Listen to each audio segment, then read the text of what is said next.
আমেরিকার সাবেক president Donald ট্রাম্পের ঘনিষ্ঠ সহযোগী চার্লি কার্ককে গুলি করে হত্যার ঘটনায় মূল সন্দেহভাজনের ছবি প্রকাশ করেছে দেশটির এফবিআই। স্থানীয় সময় শুক্রবার এক সংবাদ সম্মেলনে প্রকাশ করা হয় ওই ব্যক্তির ছবি। ছবিতে দেখা যাচ্ছে তিনি মাথায় ক্যাপ, চোখে সানগ্লাস এবং কালো লম্বা হাতার পোশাক পরে আছেন।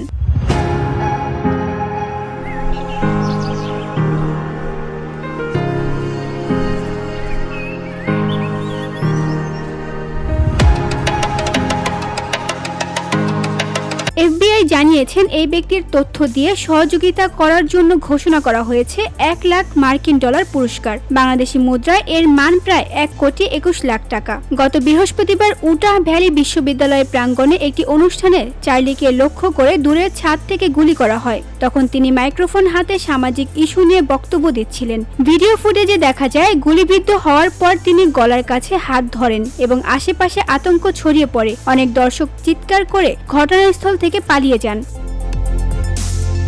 বন্দুকধারী ঘটনাস্থল থেকে পালিয়ে বনের ভেতরে চলে যায়। পুলিশের উদ্ধার করা 30 ক্যালিবার বোল্ট অ্যাকশন মাউজার রাইফেল, অস্ত্রের চেম্বারে একটি খালি কার্তুজ এবং ম্যাগাজিনে আরও 3টি গুলি ছিল। এছাড়া হাতের তালুর ছাপ এবং জুতার ছাপও সংগ্রহ করা হয়েছে। সমস্ত প্রমাণ ফরেনসিক বিশ্লেষণের জন্য ফেডারেল ল্যাবে পাঠানো হয়েছে। প্রাথমিক তদন্তে ধারণা করা হচ্ছে সন্দেহভাজন কলেজ পড়ুয়া হওয়ায় সহজেই বিশ্ববিদ্যালয় ক্যাম্পাসে মিলিয়ে যেতে পেরেছিল, তবে এখনও তার পরিচয় বা হত্যার উদ্দেশ্য জানা যায়নি। বিশ্লেষকরা মনে করছেন এই ঘটনা সাম্প্রতিক রাজনৈতিক সহিংসতার ধারাবাহিকতার অংশ।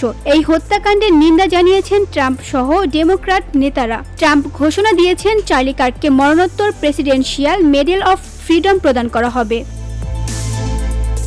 VOD Bangla news desk.